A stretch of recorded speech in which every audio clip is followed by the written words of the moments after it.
welcome back to Liminal Frames. I'm your host, Nathan. I'm here with my co-host, ExoAcademian. Greetings to all of you who are listening to the show, wherever you listen to it. We are grateful to have you along the ride with us on this journey. Exo, how's it going? It's going well. Here we are at episode 8 already. It's we're following these together, eh? Amazing. Yeah, I'm looking forward to getting into it again and hoping to bring some nuance to some tricky topics. Absolutely. Nuance is something that we're pretty comfortable with, I think. And tonight, not only we're going to hit the nuance, but I think we're going to even challenge ourselves a little bit on some of that perspective and explore not only thinking about things from different sort of points of view, but also is the merits of thinking of things in kind of a more black and white perspective. Right. And with that, that kind of tees up what we're going to get into this evening, and that's looking at the phenomenon and high strangeness from the sort of vantage point of a binary categorization.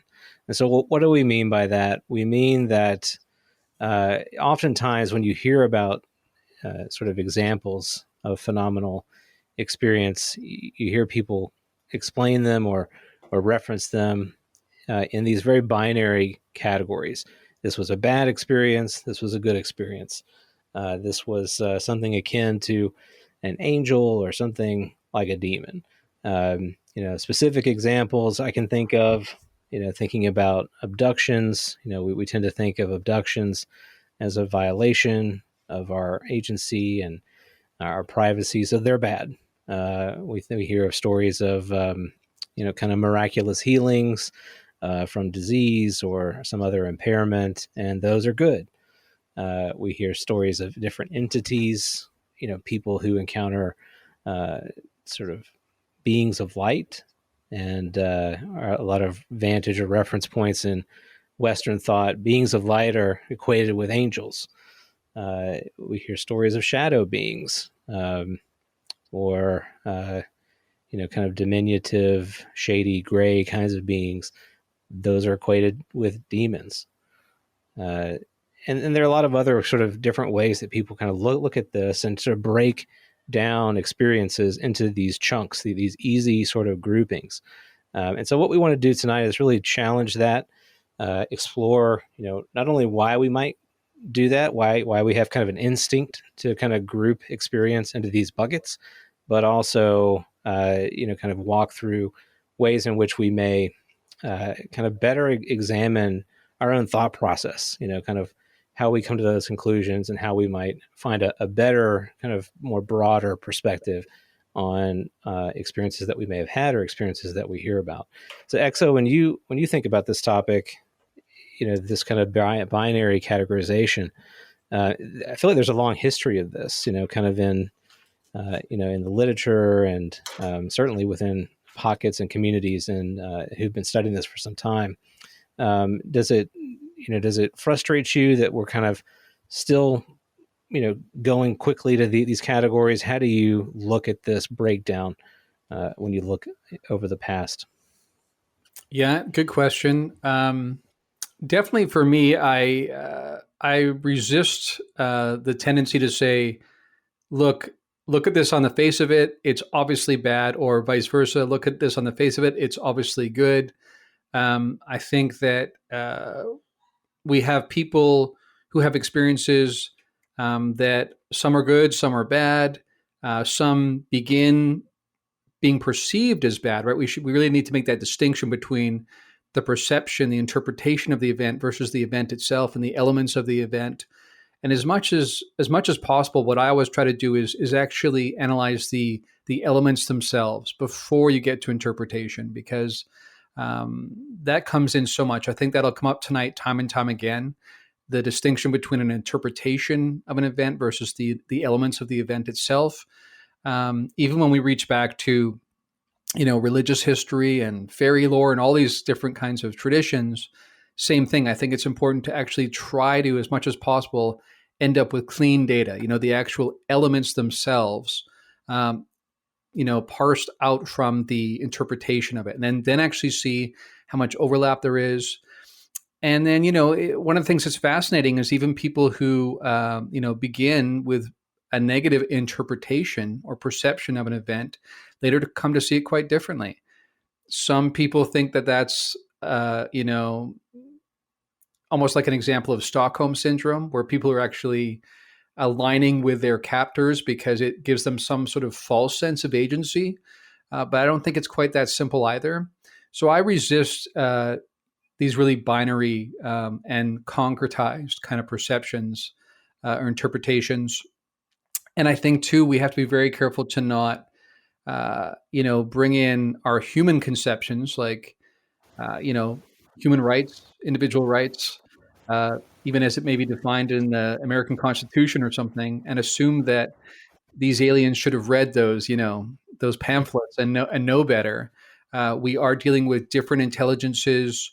Some of them seem to have not necessarily a hive mentality, but less sense of emphasis on individualization, and individuation. And so they may literally be unaware of how it impacts us. That may be one of the elements you can pull out of this, is this overarching sense that because they are wired differently, which we would assume, right? We wouldn't assume they think like human beings, they experience reality like human beings. Their experience of reality might be so different that doesn't occur to them what it's doing to us, which again, that sheds some interesting light on the whole question of, are they really these highly sophisticated, morally superior, above us, advanced in every way, shape, and form? Or is there more nuance to that even? Because that's part of it too, is people tend to say either they're dark and demonic or they're love and light beings who have perfect knowledge and sit next to the creator. I resist all of that. And I think we can get into it. And I think as we tease out individual elements of the UFO phenomenon and the contact literature, we can try and shed some light on that and some nuance.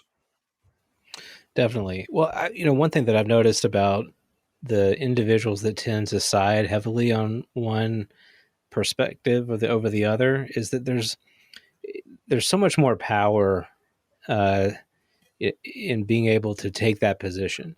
If you kind of beat that drum, it's all good, man. Everything's fine, and just trust in the beings. Like that's persuasively powerful, and it's persuasively powerful on the other side. Oh, you can't trust them. They're messing with us.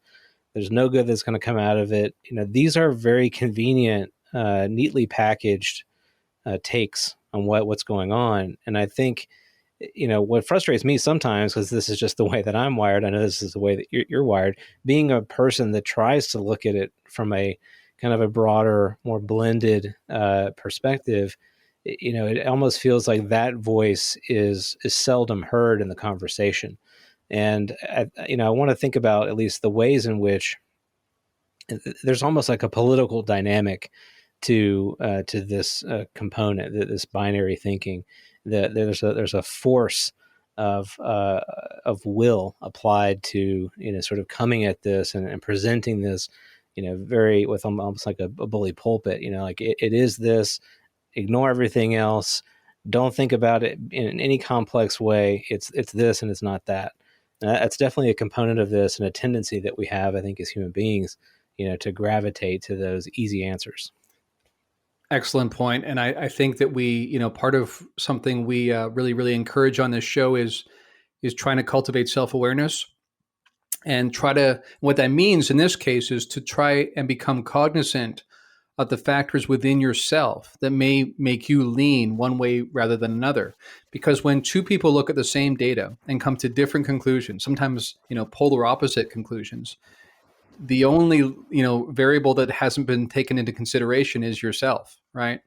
And I think we feel empowered when we have hard answers, right? So whether that's someone who's convinced they're all dark and demonic and deceptive, and others who think it's all love and light and they're here to deliver us and give us free energy and all that, what that does for an individual, it makes you feel empowered that you know the answer. And I think we need to resist that. And whenever I see some people, even sometimes, when I do a podcast, for me, when I do a POC podcast, I get fascinated with all the different possibilities, and I'm happy to sort of like lay it out on the table and just look at it, just think about it, ponder it, try to see what patterns might emerge. But I'm okay with not knowing. I think it's partly some of my Buddhist training and just meditation and developing this sense of a witness where you feel separated from your, executive ego kind of thing. You're not aligned or identified completely with your executive ego. And so you're able to see, you actually can learn to create enough separation that you begin to see some of your own tendencies towards wanting things and how that shapes what you see. But yeah, some people give me the reaction that they actually get frustrated. Like, I came to your show to get answers and you're not giving me hard answers, like, and I'm like, sorry, I don't really see my job as doing that. And I don't think that actually is necessarily how we even grow and learn, like you grow and learn when you're actually in the midst of things and things aren't clear and you have to wrestle with it. I think that's inevitable in this topic. Yeah, well, that's really frustrating to hear that you don't have the answers. I've been talking to you for weeks now, Sorry, expecting to get some let's turn clarity. it off now. Spoiler. That's frustrating. No, but I completely agree. There's I also want to make sure we touch on this aspect, however which way it kind of bubbles up in the conversation. But there really is an ethical kind of component here when we talk about good and bad or good and evil. We really are kind of dancing around to some degree, human ethics and, what is right and what is wrong, how those things are evaluated. And of course, anybody that studied, ethics and morality over the last couple of hundred years through modernity and post-modernity and the Holocaust and, everything that kind of downstream of that, like we know that it's dangerous to sort of, excuse away everything that may happen and kind of say, well, from this perspective, it's totally okay, that this happened, and from this, I really struggle with that, and others may not. I struggle with, kind of feeling a need to be able to say X is wrong, and feel pretty strongly or confidently about that, even while also recognizing that good may come out of it. That while I might definitively be able to say the Holocaust was wrong and evil, undoubtedly good has come out of that moment in history as a response to that terrible evil and suffering. And so that is very much a part of this. As you said earlier, people who had an initial reaction that might have been very negative with the phenomenon through time may have kind of shaped that into a positive experience. But that really points to our ability, to sort of reshape our own our own way of thinking, our own reality, our own stance in sort of dynamic relationship to every experience. And there's something uniquely powerful about our ability to do this. And maybe it's maybe that ability is kind of a quality of a conscious entity, that we can reflect and we can grow, we can have different perspective over time. And what is it about that quality that we might even be able to map onto the entire thing? Because value judgments like good and bad, they often are a lot muddier and even polar opposite when you view them from a different vantage point. So we have the human vantage point, we have the individual human vantage point, we have other entity vantage points, we have consciousness at large. So there are all kinds of different ways to look at experience and to value them on a scale. So I think we need to be able to kind of go through those motions. But I also want to make sure, just to be very clear, it's okay if someone says to you, I had a bad experience. And you can value that in that person. You can say, I hear you and I believe you, that it was bad for you. And the same thing for someone that says, I really had a positive, life-changing, powerfully great experience with this. Wonderful. I want to meet them where they are. I want to also listen to what they say, evaluate the elements of that experience, and kind of engage in a relationship with them in a conversation that helps me better understand what is going on from my own lived experience, not what they're telling me, but how I incorporate that in my own life. Yeah, I agree. And I think we can both honor and respect individual experience without, reducing it to, well, you're just, at step 3 of the 10-step program. And once you get to step 9, you'll feel so much better, Right. or vice versa. I mean, that's not really helpful. Um, and I think it's also important that people don't sort of bully other people into thinking, listen, you're just deceiving yourself, either, they're all good or they're all bad, But for me, I'm wired this way, and I think you are too, to step back, sort of take the 30,000 foot view and look at what happens across the board. Like, what does the overall data tell us? And when you add in the factor like time and the ability to, you know, add perspective to the mix, sometimes it does change. And I understand some people think, well, that again may be just the Stockholm syndrome. That just may be people wrestling to find any way they can, you know, salvage some sort of sense of agency, and by making them okay after all, the good guys, these others, then they're able to do that, because otherwise you might feel completely at their whim for the rest of your life. Like, you never know where they're going to show up and what they're going to do. And I understand that thinking, but I'm not willing to just surrender to that and write a blank check. I also think that there are legitimately many, many people who do come to see these as either overarchingly positive or at least neutral. When we look at uh, the Dr. Edgar Mitchell Free Foundation data, that seems to be what emerged from there, and there's some legitimate questions that I've heard, arise around, was there maybe some skewing of the data? And I think we should be aware of that. When people are self-reporting, which was basically how that worked with the surveying, perhaps the people who had negative experiences are less likely to come forward, right? Because it is traumatic and they just don't want to relive it. So we have to be open to the fact that we may not have, an exhaustive body of data. There might be aspects that are missing because of various factors. But with what we do have, we have to do our best to look for overarching patterns. And it certainly seems to be the case that once you get past some of the, and again, we can break down, and we will break down some of the individual elements. But from the broad view here, people do seem to, once they get past the ontological shock aspect, right? That's so key. We've mentioned this many times. And it's not just about something scary looking insectoid that shows up in your bedroom, but the implications for reality itself. Like, if that can happen, what else can happen? Like, it blows apart your entire reality. It's not just about, oh, these guys need to get mapped onto the animal kingdom, right? It's not that simple. It's the way they show up, what happens, the altered state of consciousness, the alternate realm you seem to dwell in when this is going on. It really opens up a Pandora's box regarding what this means for reality and what might happen in the future. And once people settle into those, that larger understanding, get past that initial ontological shock, there is for many people a shift.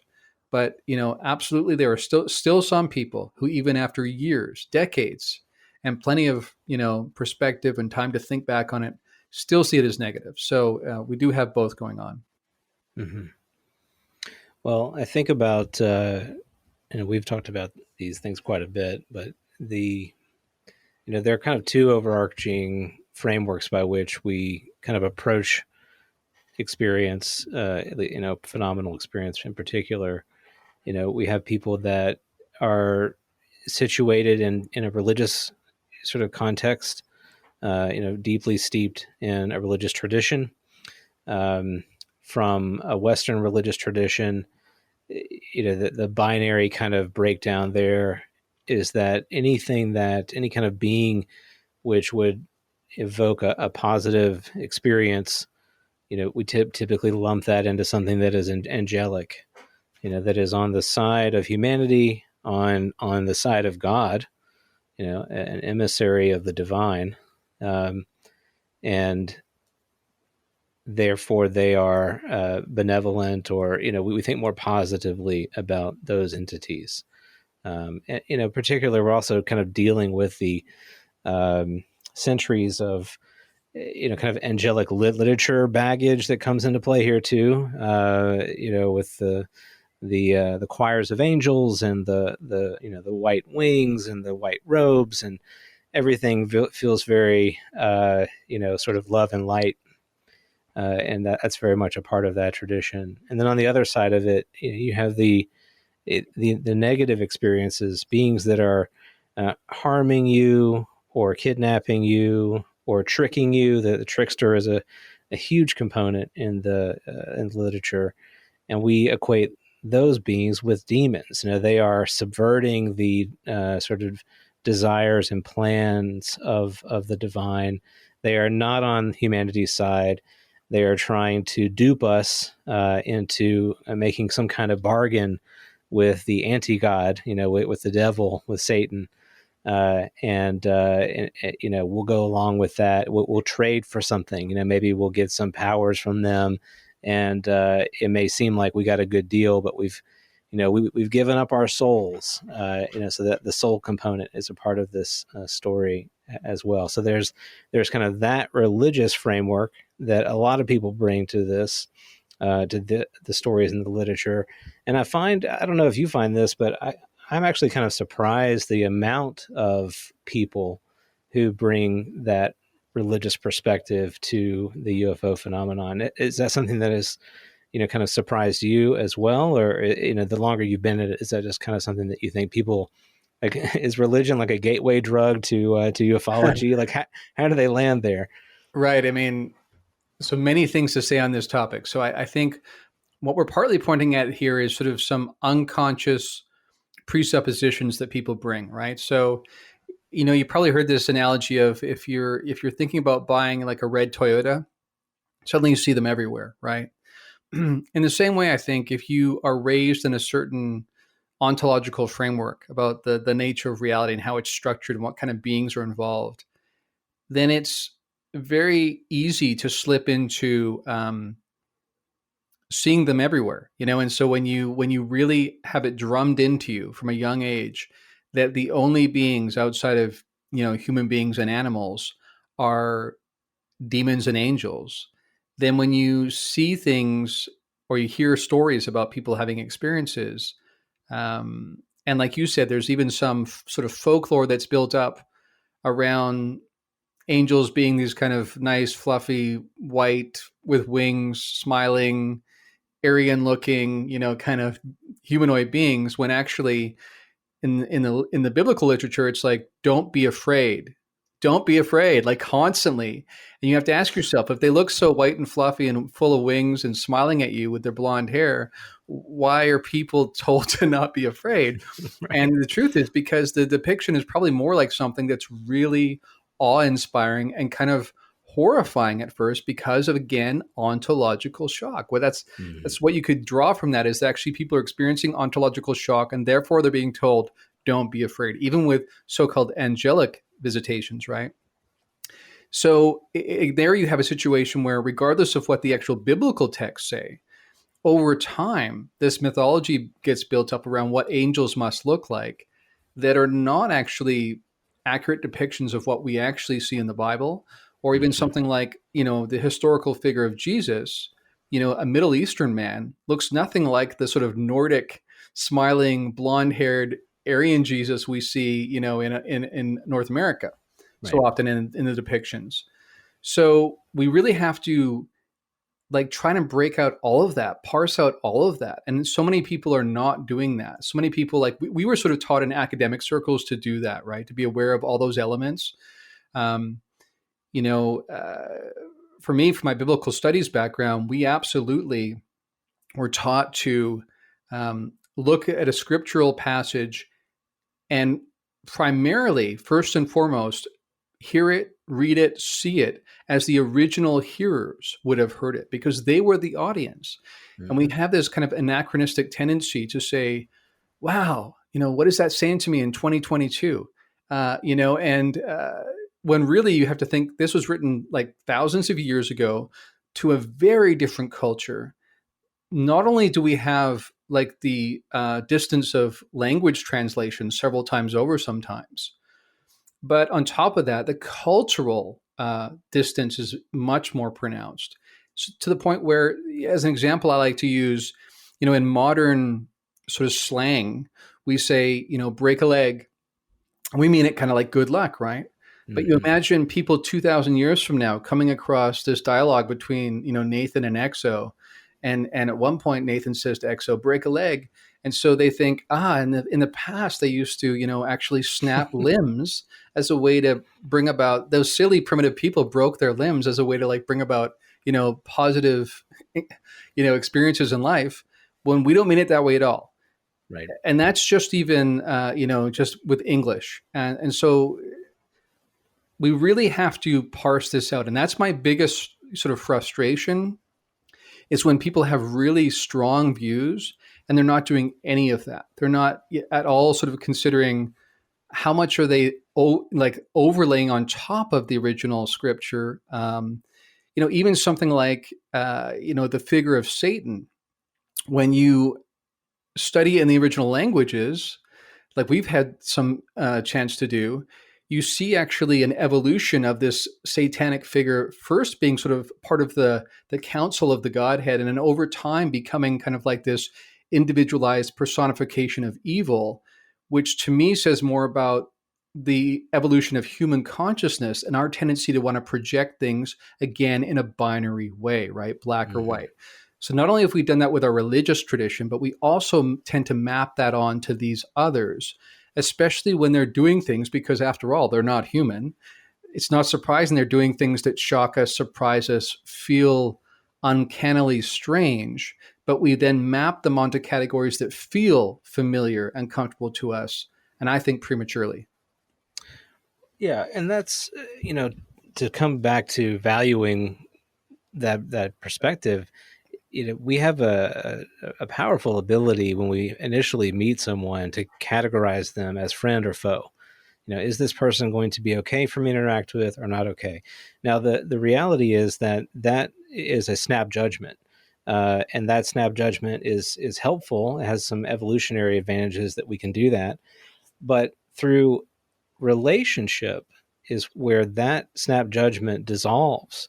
And if you're really in a relationship with someone, you recognize that these easy categorizations of friend or foe don't quite fit. You can have, if you're in a meaningful relationship with anyone, you know that there are going to be moments in that relationship that are not great, that are antagonistic and even vitriolic, sometimes.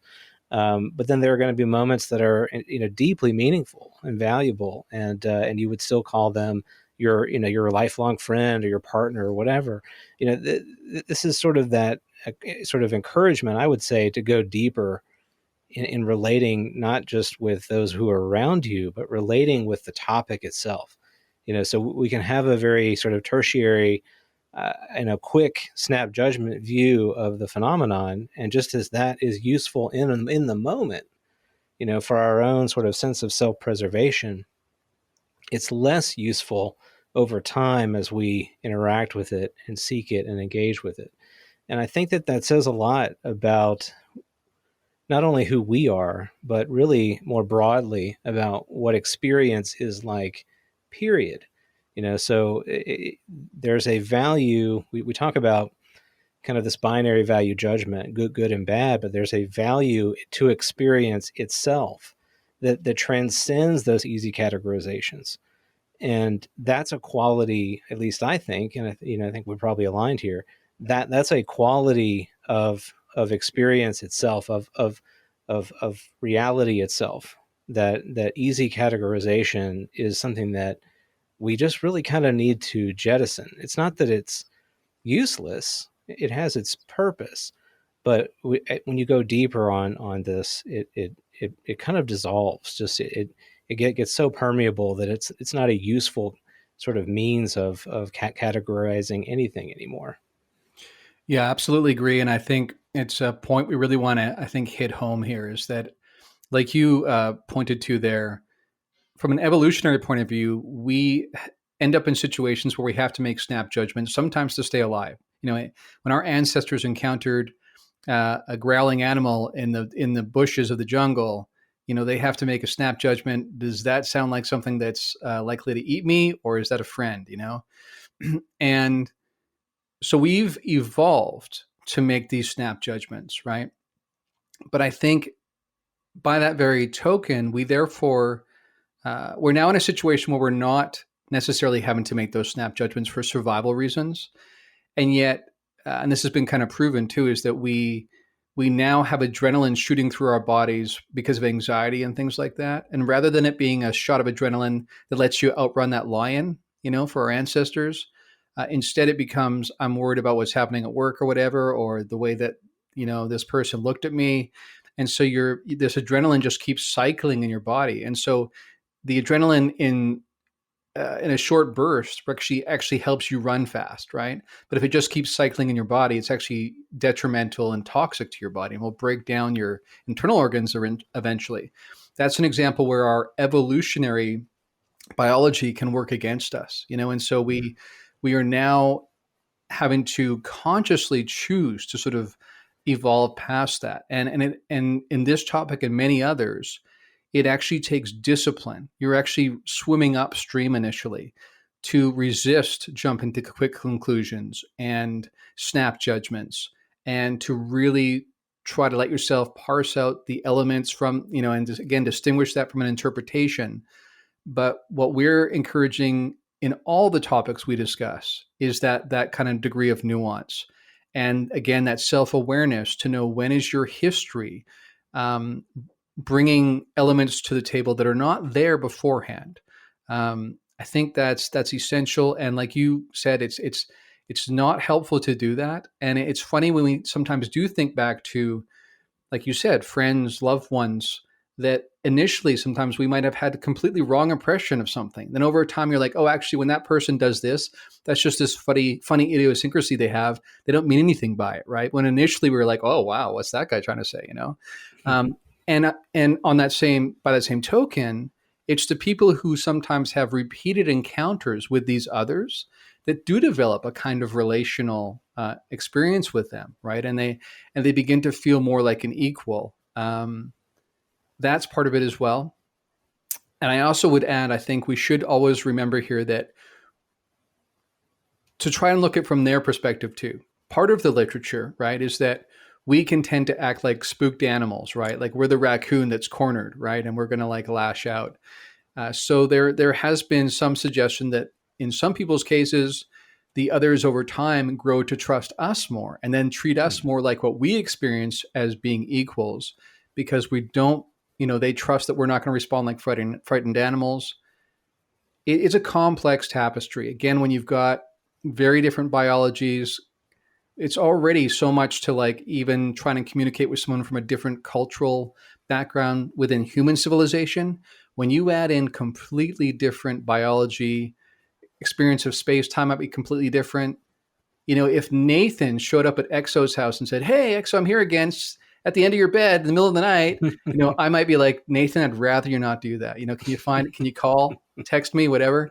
And and that's what they do, right? And again, from our point of view, we assume they should know better, right? Mm-hmm. But what I'm questioning is, again, their experience of reality itself, their experience of personhood might be so different that doesn't occur to them. And we need to be open to all those possibilities and really try to max out on the number of variables that might be in play here.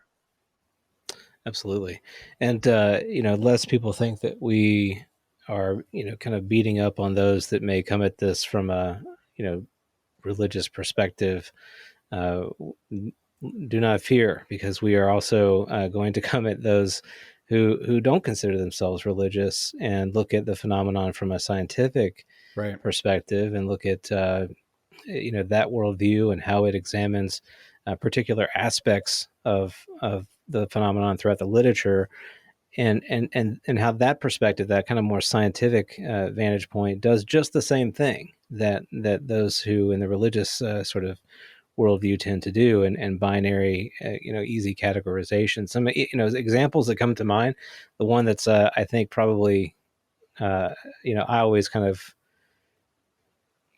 think pretty hard about this one when I see it come up in Twitter or whatnot. The example of, well, they shut off our nukes, And so, that's them being good. They're trying to prevent us from nuking each other. So they're good just because of that behavior. Well, I don't know. Maybe not. Maybe they're not shutting off nukes to protect us. They certainly didn't stop us from testing nuclear weapons hundreds of times in our atmosphere and oceans and whatnot, and on each other.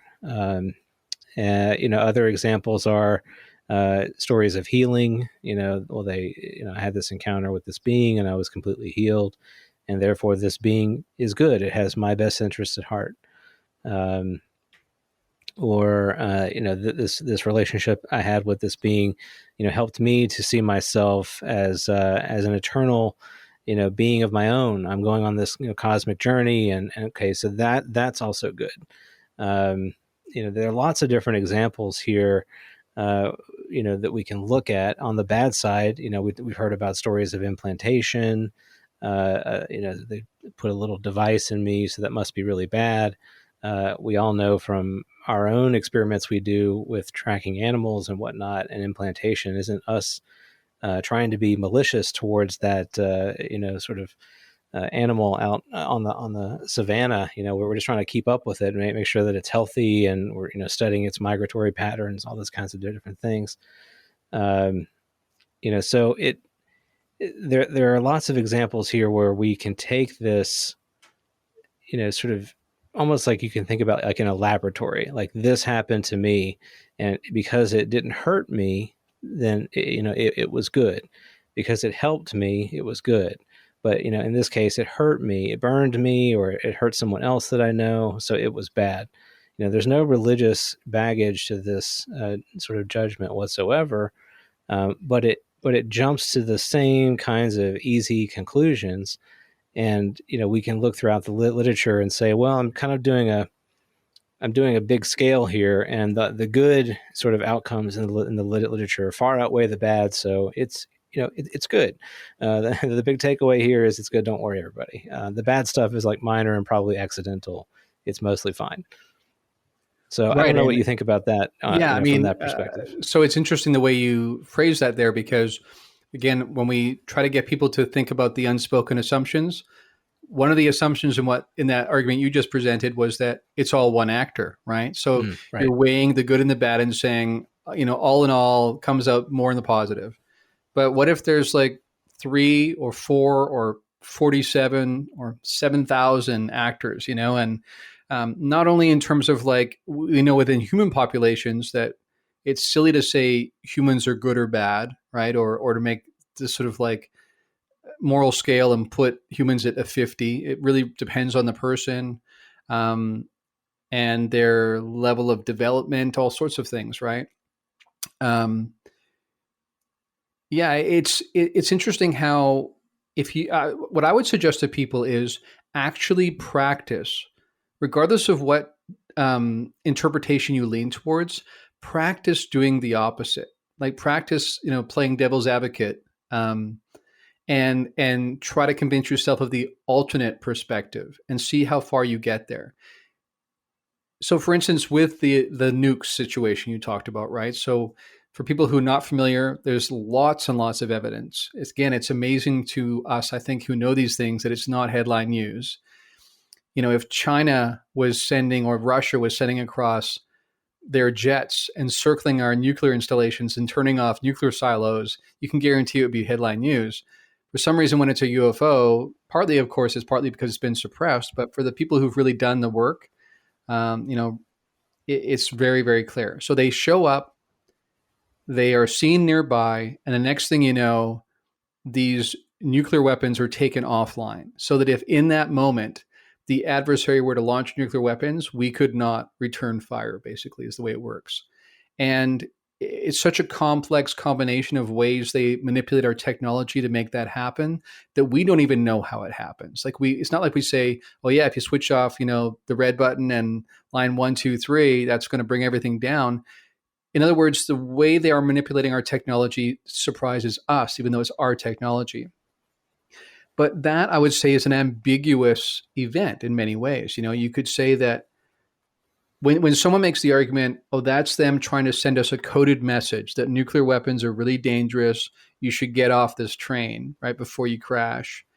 Maybe, but that's certainly not the only interpretation of that, right? I've heard other arguments that they may be on a trial run, just making sure that they really have a good take on how our nuclear weapons work, so they might use them against us. Or Mm-hmm. maybe it's in that particular case. Speaking of the possibility of multiple actors, maybe that's the breakaway civilization human faction right there that are planning some sort of takeover of the nation states, and they are actually on a trial run to make sure that their technology really can manipulate our nuclear technology, so we're basically defenseless when they choose to do something. I mean, there's so many hypotheses postulating different actors, including one of them being a breakaway human civilization that might have mastered anti-grav. You and I were talking about this before we went on the air tonight. There's so many possibilities. So again, I don't have a problem with people having a position, but I would ask people to actively try to convince yourself of the opposite,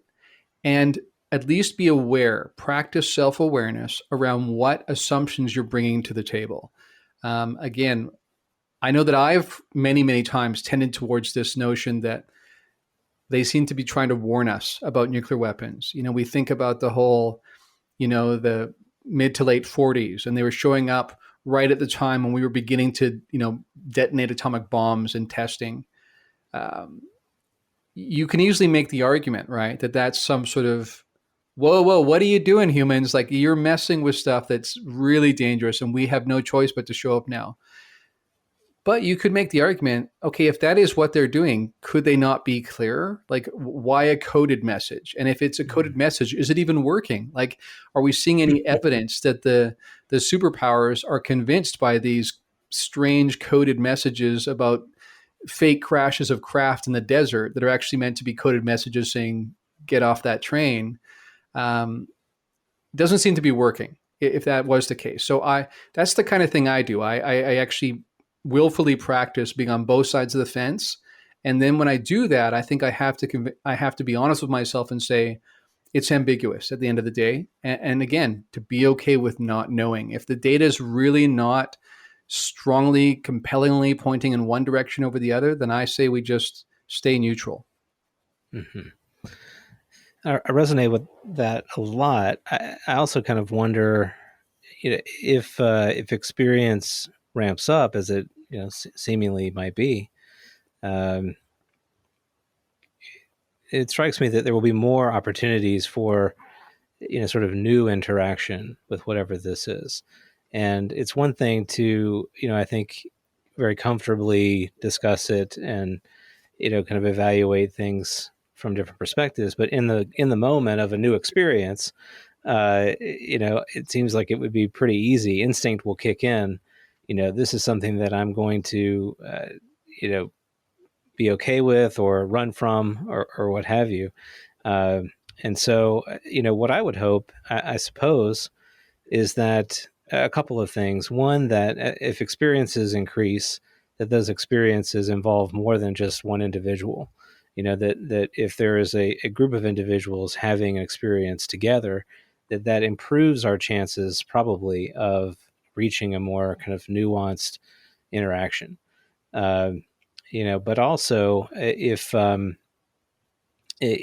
does, if the experiences increase, I would hope that we have kind of more time there as well, that it's not just a kind of punctuated, this just appears and disappears, apparates and disapparates, that there's some element of engagement that allows for the human being to go through the motions of reaction, because I find it myself very very comfortably being in this sort of nuanced position.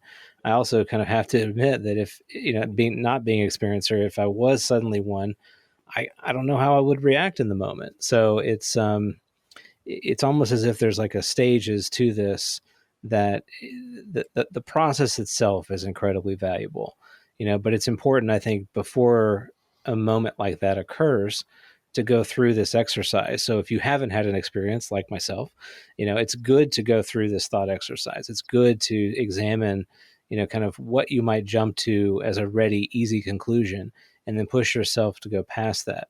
Doesn't mean you won't necessarily have that reaction if and when it happens to you, but at least you'll have spent some time and some homework on, thinking through what it may really be if and when that interaction takes place. Yeah, it's a great point, and I completely agree. And I think by doing that, we actually can flesh out some of those presuppositions, right? Um, when we suddenly put yourself in that position, you wake up in the middle of the night and there's some sort of insectoid being at the end of your bed. As an example, I remember one time I found this blown up picture, I think of a wasp. Like it was really, really blown up, microscopic, picture of this wasp. So it looked like like human size, right?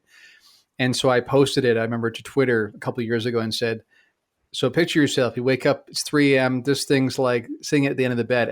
And the crazy thing about this picture of this wasp is it actually had like its head leaning against its like, whatever you call it, its forepaw, whatever you call it. And it looked almost like contemplative. And I said, so imagine you wake up and it's looking at you, right? Which many people have had that kind of experience. And picture yourself like in that moment, how do you respond, And by doing that, number one, we become aware of the presuppositions we might bring to it. And number two, I think we can learn to desensitize ourselves. When people have fears of spiders, how do they help people get over it? They actually bring them around spiders, right? Like first they talk about them, and then they might have like a picture of one like 20 feet away. And eventually gets to the point where they have one under a glass, and then maybe even one time you let one sit on the palm of your hand, And it's that slow desensitization that changes someone's orientation, right, to that kind of creature, because it's not rational, right? That kind of response we have. I mean, you could say it's rational in a way that it's sort of, again, bound to our deep evolutionary history. You come across a creature that does not look familiar and doesn't look like something you know of. So you don't have associations where you can say, okay, Black Panther, not good, monkey, okay. When you can't do that, then our brains have been wired to say fear, run, danger. But we can actually train ourselves to desensitize ourselves to that beforehand. So I agree with you. It's good on two levels. One, because you become aware of what your response is likely to be, and so you bring in some more self-awareness about your presuppositions. And you also have the ability to begin to change maybe how you would respond. I think that's definitely worthwhile. And I think in any kind of event you have to go through in life, if you're nervous about it, kind of practicing ahead of time, putting yourself in that position actually can help you to deal differently with it in real time when it actually happens. Right. And I would encourage people to practice where you can, So it's not as if you need an entity to appear at the foot of your bed to go through this practice. You hopefully, if you're listening, you're in a relationship with someone, whether it be a parent or a child or a partner, a teacher, a mentor, whatever it is.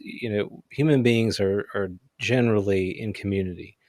And we have opportunity every single day to practice and choose engagement with those who are around us rather than disengagement and judgment and easy categorization. And those of you who know me know that this is maybe a bit of a high horse that I get onto, but I think in our current sort of social media environment that is primed and designed to get us to, sort of fight each other and attack each other, in a way, that medium presents to us an opportunity to put into practice the very things we've just talked about. It gives you opportunity to look at, whoever posted something that, infuriated you, just want to get to that keyboard ASAP and, fire back at them. Instead, to take a moment, think about what that person is saying, where that person is coming from. Is there a way that if you're going to engage with them, is there a way that you can have a meaningful engagement with them rather than, sort of fire right back? I'm of the opinion that more engagement is better in almost every situation. The more we can create meaningful relationship the more we're going to get to know each other. We're going to get past these easy judgments, and we're going to have more fulfilling relationships and lives. And that's an opportunity that we have all around us all the time. So whether the phenomenon, hopefully you're not waiting for the phenomenon to put this into practice, in other words, because if you are, I really feel that you will not have had the experience that you need to really enter into that moment with the right state of mind and presence and wisdom, essentially, to properly relate to whatever it is. Yeah, to sort of offer a different perspective here, imagine that some of these beings, I definitely lean towards there being numerous actors, numerous origin sources that is part of the phenomenon. I can't say that enough because I think I want everyone to remember that whenever I'm talking about these things, I must be referencing an element because I don't think it's all one thing. I think that that's something worth probably addressing here. I think some people say, because I think this is a fallacious argument actually, some people will say, because they can manifest as anything, they can manipulate our consciousness, they can appear as one thing and then change it to something else. Because of that, this must all be one thing, just with multiple manifestations. That doesn't follow for me. That's one possibility. But there's many other factors we have to take into consideration. Like, for instance, with, again, the sort of CE5 protocols, again, when you look at the data, whenever you want to sort of get past your own bias, I think one of the best things you can do is look at the body of data. And the body of data for CE5 tells us that the vast majority of the time, people have positive experiences. And even in the few cases where they aren't positive experiences, I've often found that there are mitigating circumstances that may have created an unusual circumstance there. So I'm not saying, therefore, I'm, dismissing anybody who has had a negative CE5 experience. But I'm just saying, when you look at the body of data, there seems to be a tendency there, and it seems to be trending towards the positive. And I'm not even convinced that the abductions that happen from one group of others are the same entities that we're contacting with CE5. My leaning right now is that it's not the same group. I had someone ask me that recently, and I certainly wouldn't say I know, because I don't. But when I look at the patterns, to me, when I look at the body of data, I see two different patterns. And so that, at least in my mind, creates the possibility that here we have two different groups.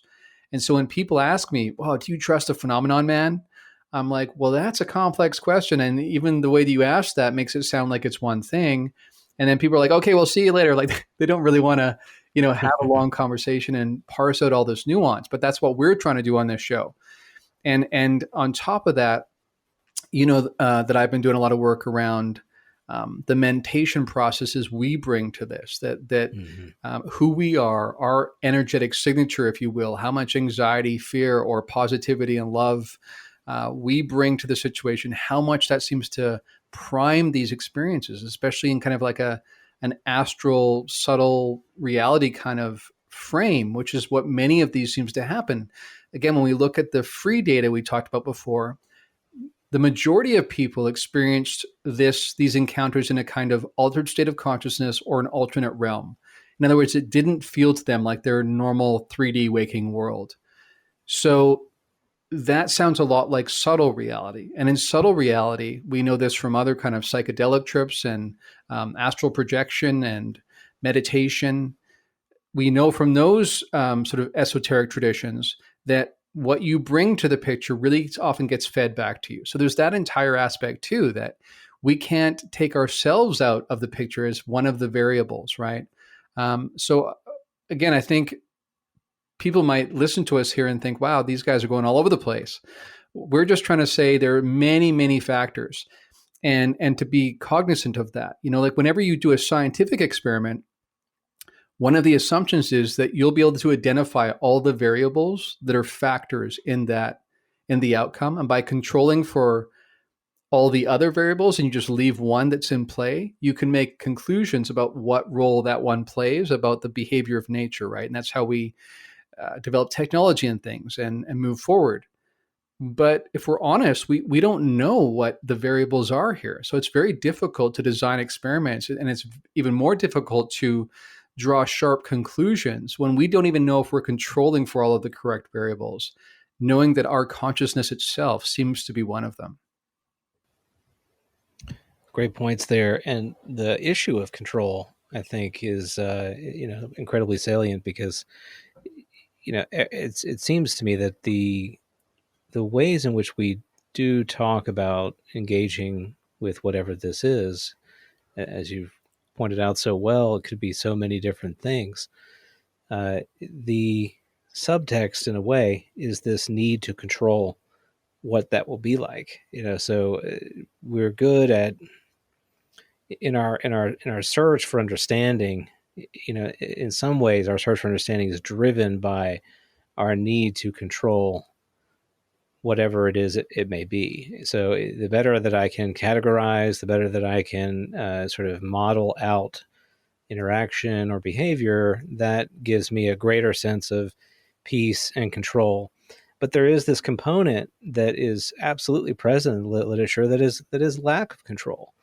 So there is, and we've talked about this a little bit as well in our personal conversations, that there's a human quality of relinquishment of control that in some ways helps kind of open up the door that we all and may need to be relinquished our need for that control in order to be open to whatever it is that this may be.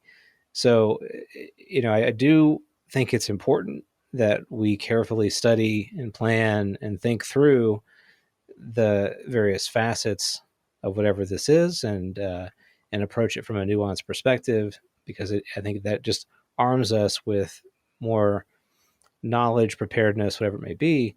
But we have to leave some space, and I really would love to get your thoughts. What is the appropriate space to leave here for lack of control, for just kind of letting it go?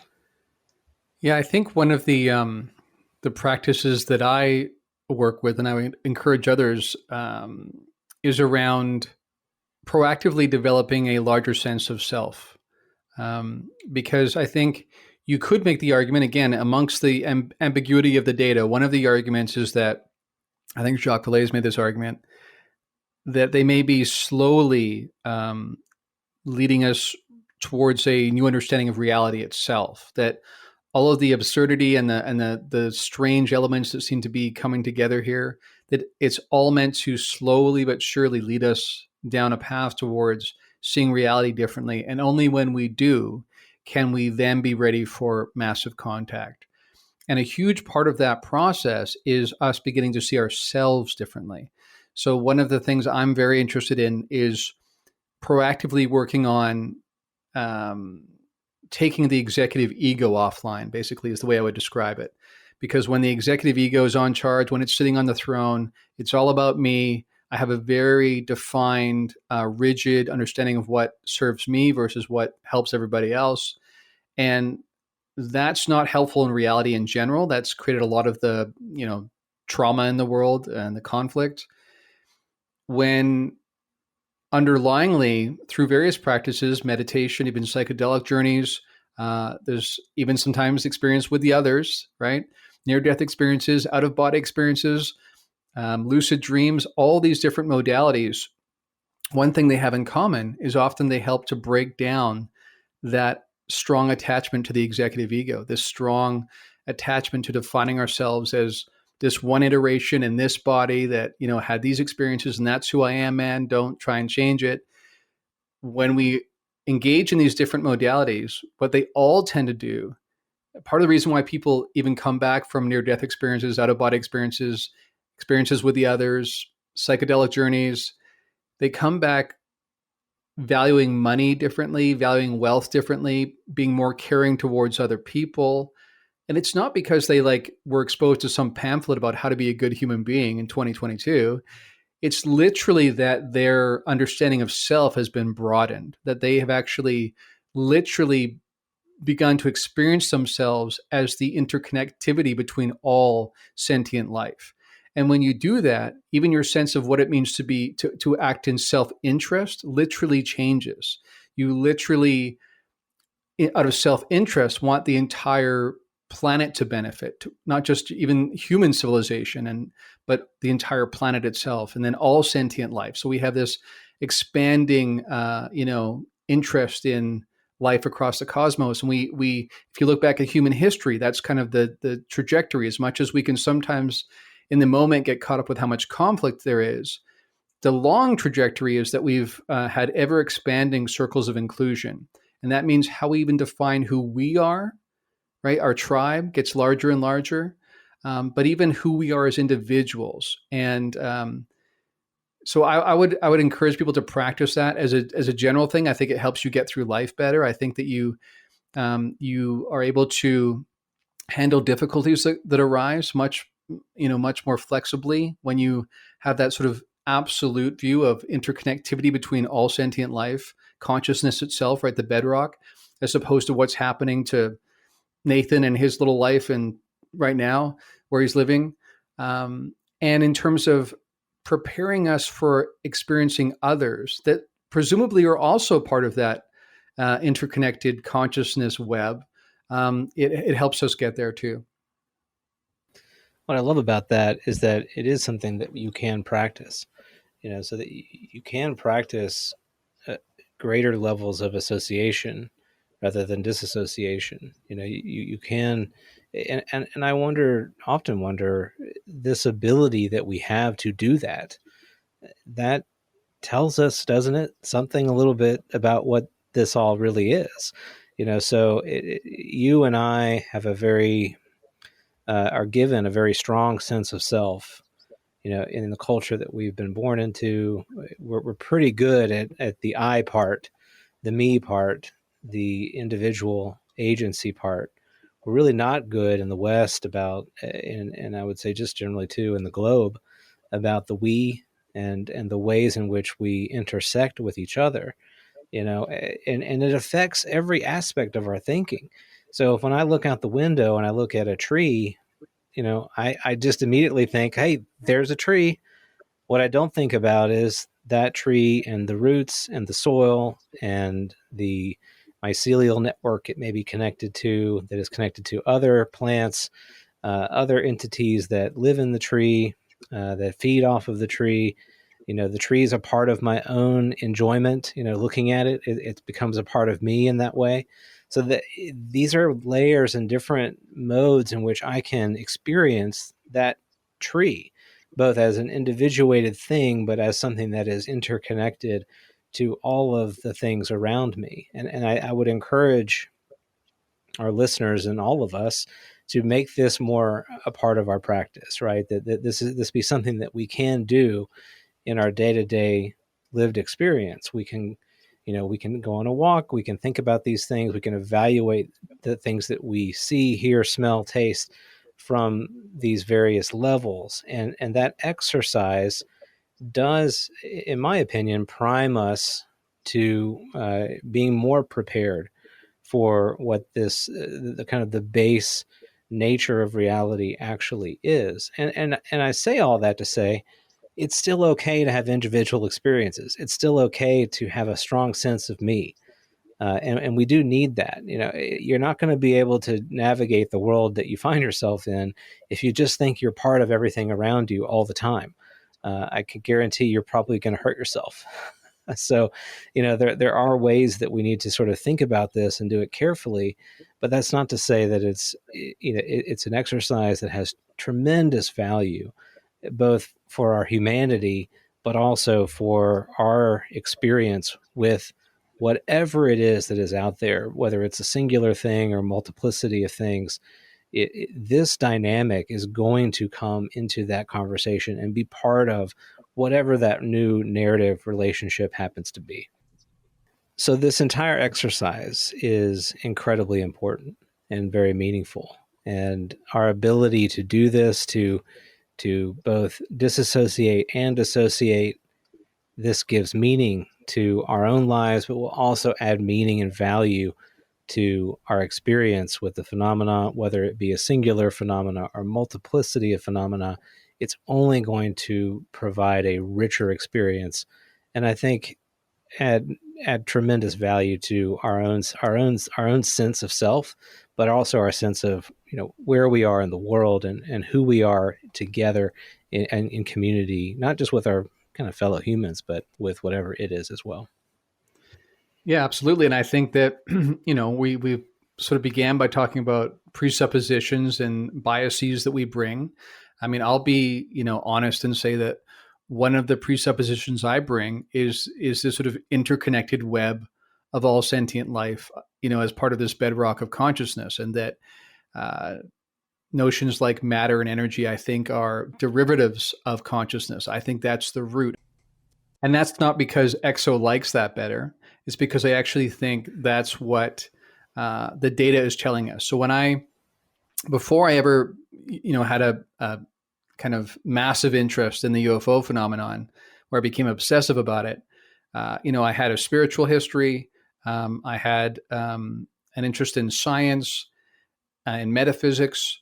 And when I look at different fields, the neuroscience of consciousness, what's happening in quantum mechanics, to me, it all points towards consciousness being primary, and then everything else kind of being derivative of that, which again is kind of turns on its head the sort of common mainstream view.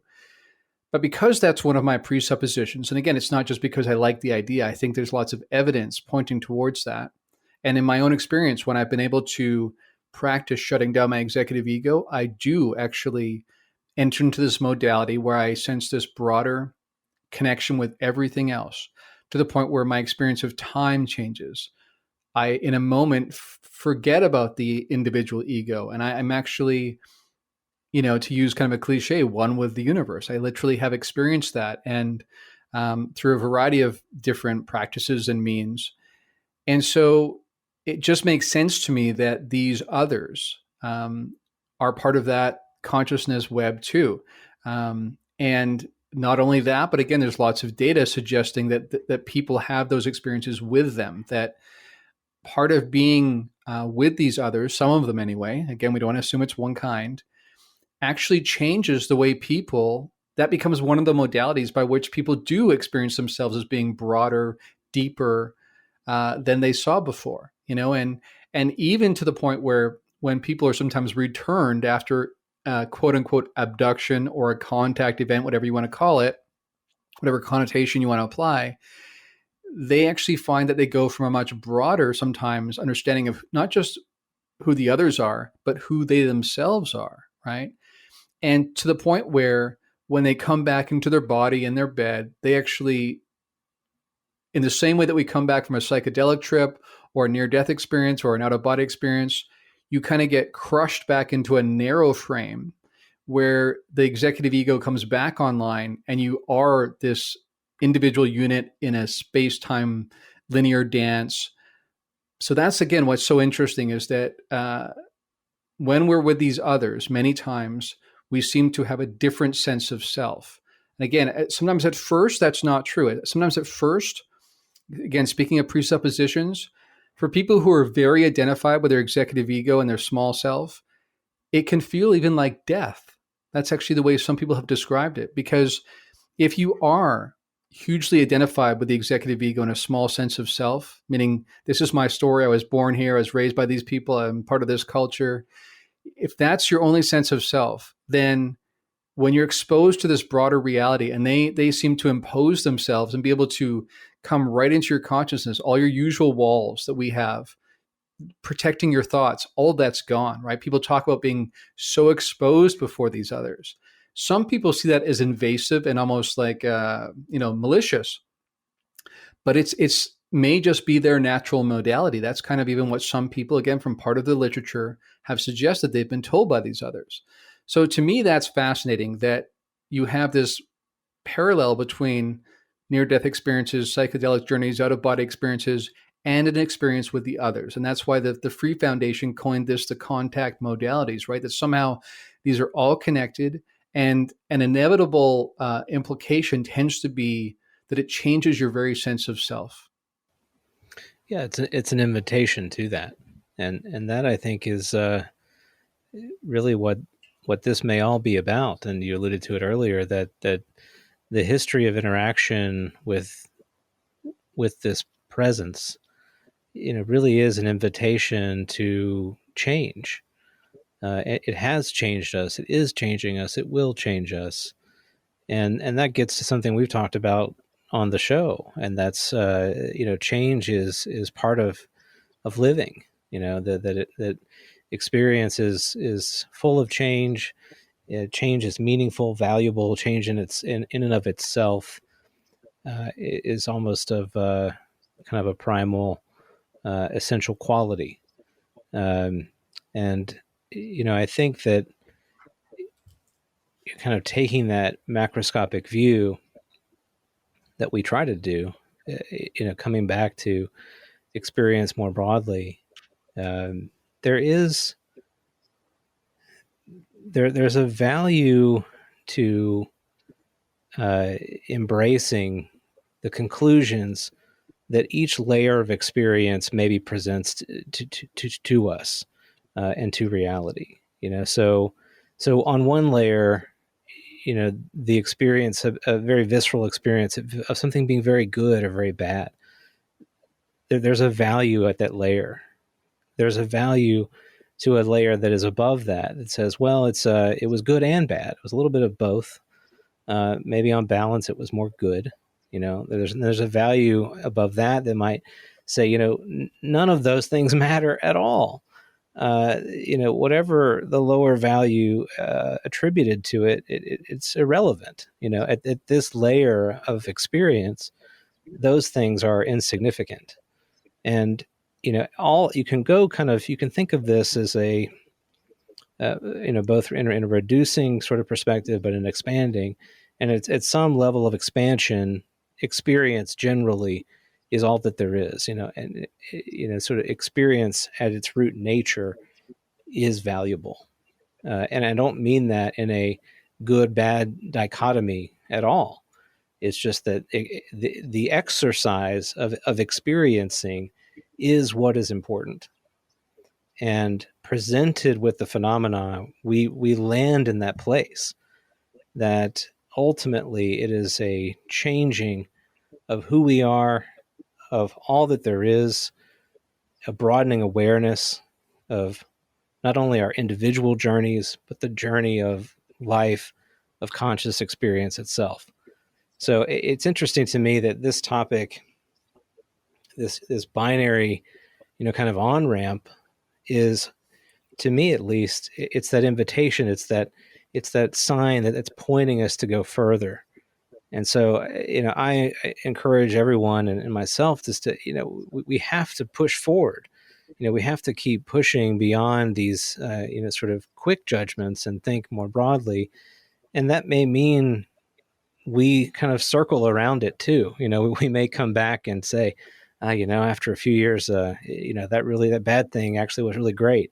A few years go by and you're like, what, if that had never happened, this terrible thing wouldn't have happened. So that experience was terrible. So this is like it is in a way the sort of superpower of conscious awareness, right? To be able to take something, an individual experience, and examine it over and over and transform it. The creative potentiality that is there is, I would argue, like the most important thing. This transformative ability that we possess. Don't necessarily put all your hopes and dreams on, some new cognitive ability you can unlock. Quite frankly, we already have it. We just have to think about it in a certain way. So I don't know to what extent you sort of are confronted with this, in your examination of that, kind of easy categorization. But to me, it's amazing how that kind of very simple way of looking at it really does open up into a much broader sort of awareness of what can be. Yeah, absolutely. And an expression I would use to describe what you're talking about is metacognitive awareness. To not just think about something, but to be aware of your thinking about something, and to analyze and to parse out the way you're thinking about it. And apparently that's one of the things that's unique about us compared to the most of the rest of the animal kingdom anyway. There may be some creatures, dolphins and octopi who may be aliens, you never know, seem to maybe have that capacity. But yeah, that's a remarkable capacity we have. And it's funny when we've talked about religion a fair bit. I think if for a second we parse out spirituality, there's a couple things I want to say about that. One is that when in our culture, when people sometimes talk about spirituality, what they really mean is I want something that's going to make me feel better in the short term. I want something that's going to make me comfortable. Like a warm, fuzzy blanket is the spirituality I want. When, from my point of view, what I've always been more, I'm not saying I'm not, suspect and that doesn't sometimes crop up for me too, but generally I want to grow. And, you think about, when you're exercising, when you're lifting weights to try and build muscle, you're literally tearing previous muscle tissue and then rebuilding. And as an analogy here, I was thinking, what if a trainer shows up right in the middle of the night, takes you to the gym and forces you to like lift weights all night. And then someone says, what happened to you last night? And he says, well, some strange being came and like really hurt me. Like I was in so much pain and there's no good in it. I can't see any good in it. Right. But then in the broader perspective, you eventually realize, that's how you actually take care of your body. And by using it, you strengthen it and that kind of thing. So that's just one tiny encapsulation of how we could interpret an event two different ways. And I like the way you talked about it before too, like every step, out in a kind of a spiraling fashion around a certain tiny event, we can see it in good and bad ways, right? And there's even famous like Buddhist proverbs that do that, say that someone's in the hospital and they broke their leg and said, oh, I'm so sorry you broke your leg. That's so bad. And he's like, well, maybe not, because it turns out I would have gone home and it turns out my house burned down. So if I would have gone home, I would have been dead. So breaking my leg is actually better in comparison. And you kind of do that multiple times. And then they say, well, that's so great that happened because otherwise you would have been dead. Well, I don't know about that because of this. And you practice. And again, this is what, you're taught in Buddhism, is to actually practice doing that. So you begin to develop some flexibility to be able to vacillate between different modalities and, again, not be so caught up in a small sense of self. So yeah, I think for me, spirituality means growth. And that means also maintaining this sense of like childlike wonder, like when you're a kid, as long as you have a safe environment around you, that you're, within a loving environment and you have the basic things you need, then your normal, orientation towards reality and life is wonder, right? You just want to learn more. And, I remember hearing described one time that when a little kid sees a door, they go, wow, a door, because it's like, it means that's a portal to some other place, right? That's the way I underlyingly, again, partly because I was blessed in having a loving environment when I was growing up. That's kind of my overarching orientation towards this phenomenon. That doesn't mean I don't take care. I don't work on grounding myself. I do practice spiritual hygiene. I think there's things you have to do to make sure that you're not making yourself susceptible to certain negative entities, which I absolutely think exist, though I don't think we have to necessarily assume therefore they're biblical demons.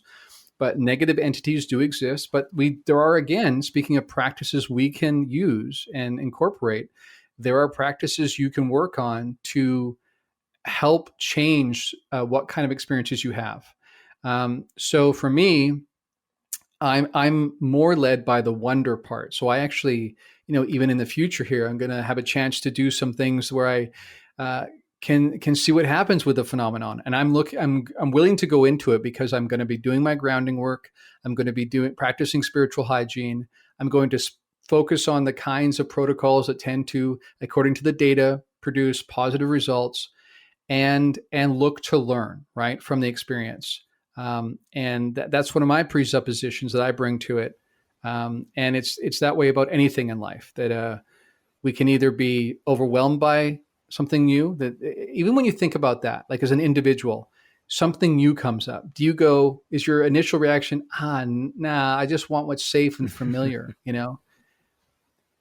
So for me, my pursuit of the phenomenon is part and parcel with my pursuit of the spiritual meaning of life, of reality. We talked about this, I think, in our first or second episode. This topic inevitably gets to the really, really big questions.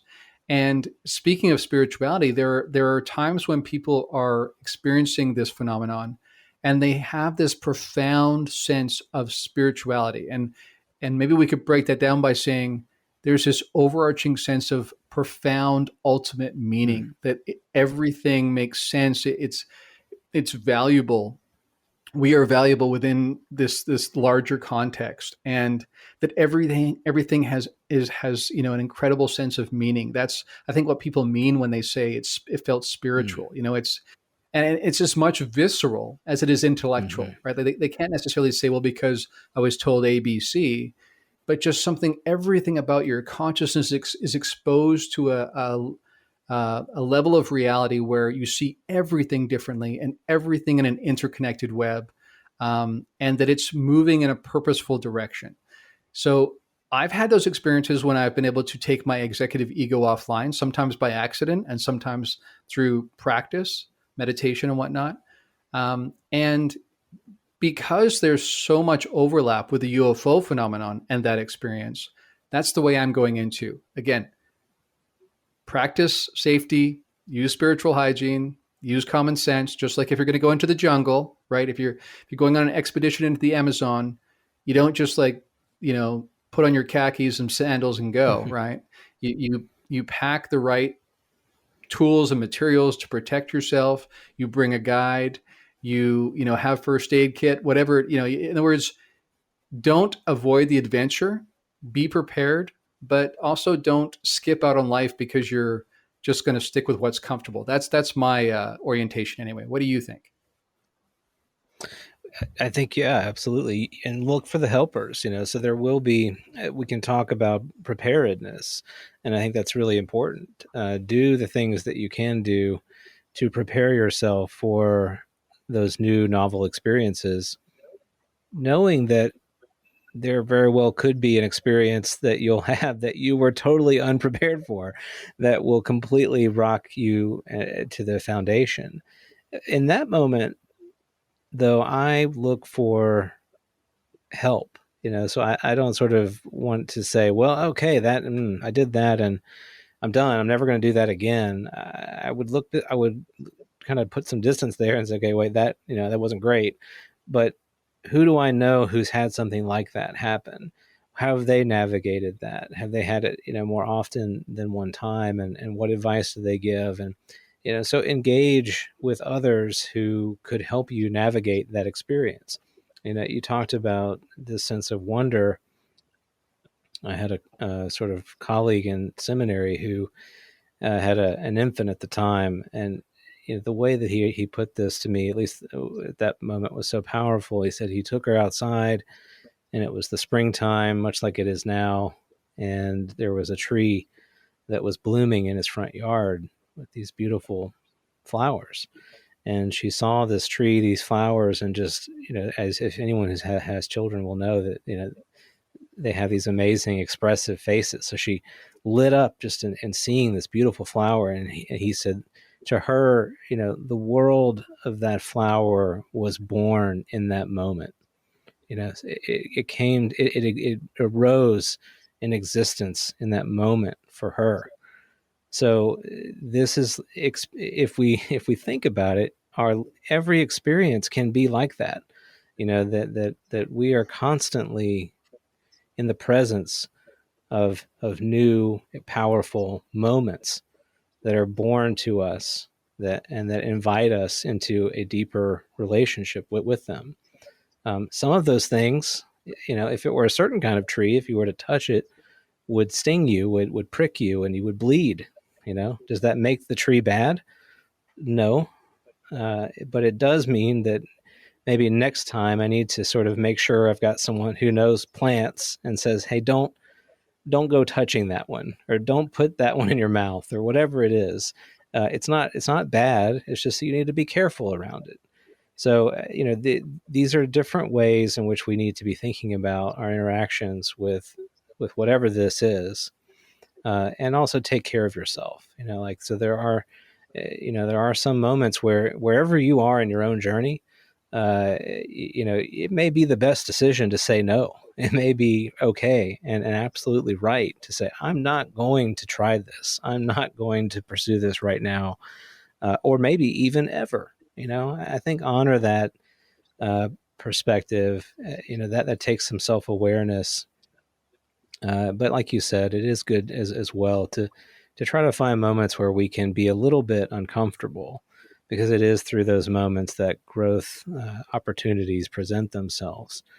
So this is a challenge. I mean, if all of this stuff sounds very spiritual, it's because, quite frankly, it is. But we as human beings, we aren't just moving through the world merely, eating, drinking, sleeping, procreating. That's just not, we're doing so much more. We're we're placing meaning, layers and layers and layers of meaning onto both the profound and the mundane, and that is a gift that we should not take lightly.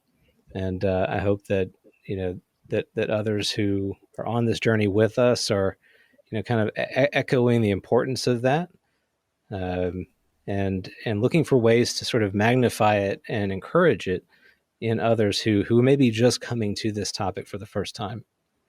Yeah, absolutely. And when I think about the analogy you gave there of a little kid who has the wonderment of seeing a blossoming tree, or you sometimes see an infant who like tastes chocolate for the first time, right? And their like face lights up. I need more of that.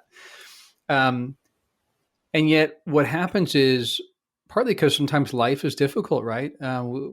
We live in a kind of a rat race kind of culture at this stage of our civilization, and so we often lose that sense of wonder, that sense of waking up and going, what new things can I discover today? A lot of people, it's just, how can I survive today? How can I pay the bills? And we're not trying to minimize that or dismiss those real concerns that many people have. Because I have a love for people, I want people to be able to experience wonder in their everyday life. That's what I'm trying to say. Mm.